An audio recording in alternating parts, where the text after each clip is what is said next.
holding a press conference here at Freedom Center. Mic check! Mic check! Mic check! There's more media coming.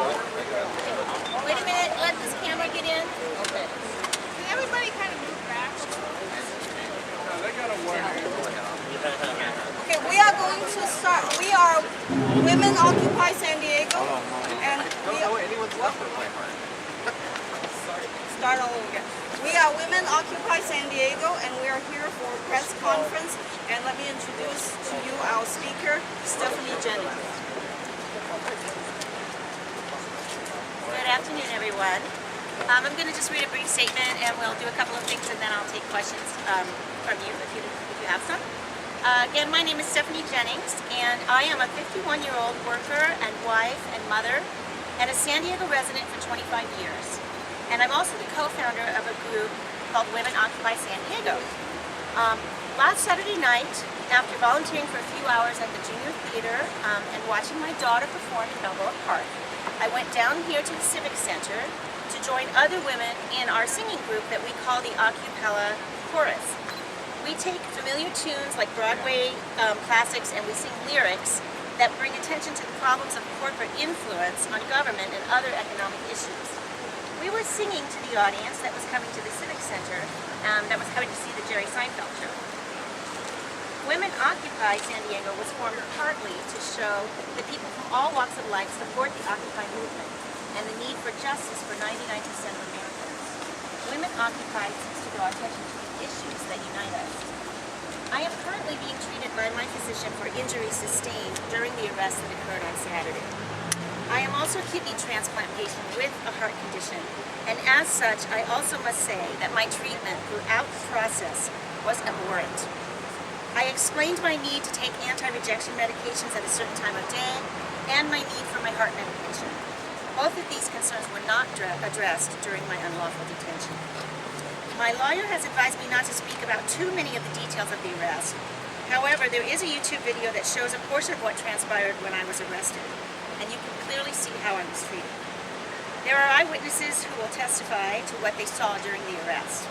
And the fact that I got sick from the injuries sustained by the arrest and ended up vomiting in the holding cell also goes to the trauma that I experienced. But this case is about much more than what happened to me. On this, the 100th anniversary of the citizens of San Diego having water hoses turned on them for expressing their free speech rights, the increasingly violent police reaction to peaceful protesters in our civic center is an outrage. Many of us in this movement have signed petitions, we've gathered signatures, we've written letters, we've volunteered in our churches, our schools, and our hospitals. We have lobbied our representatives, and we've worked tirelessly for reforms in our system. Yet we find that the system continues to benefit corporations and protect them and the wealthy elite instead of 99% of us. It is not acceptable for our city and its police force to attempt to end this movement with brute force. We have very real concerns about changes that are needed to preserve the quality of life that we want for our children and grandchildren. We will continue to speak, and we will grow, and we will use all legal means at our disposal to win our rights back. I am one middle-aged woman. I'm joining with young and middle-aged and senior citizens who will not be silenced. I am joined by attorneys who are working on a TRO with the city, and an attorney, Kate Yavenditti, who's here representing the National Lawyers Guild. The National Lawyers Guild is working on a coordinated legal approach to our grievances against the city and the way they've treated activists here at the Civic Center and the efforts to stifle our free speech. I will be filing a formal complaint with the Citizens Review Board in hopes that this type of behavior never happens again from the SDPD. And I think Danelle Scarborough is here from the Citizens Review Board. Yes. Yes, I just want to accept the form, so I'll be filing this complaint. And you're with the Citizens Review Board here in San Diego? Yeah. May I get your card? Yeah, we'll take questions on that. I just want to finish up. So after I will be filing this grievance, as I said, and I also have a copy of the statement for the media if you'd like that. And there is a photo on the statement of me participating with the Women Occupy Chorus right before the arrest, and so I can show that I was here before that with the women. And we have a website, and I can also provide you with a YouTube link for the video that shows what happened to me. Can you So- describe the moment that you were told or you I felt? could talk about that a little bit. My attorney has advised me not to say too much, but I want to first get a statement from the Occupy women. And that disgust is not appreciated. Next, I would like to introduce a spokesperson from Women Occupy San Diego, Marilyn Driscoll. Good afternoon.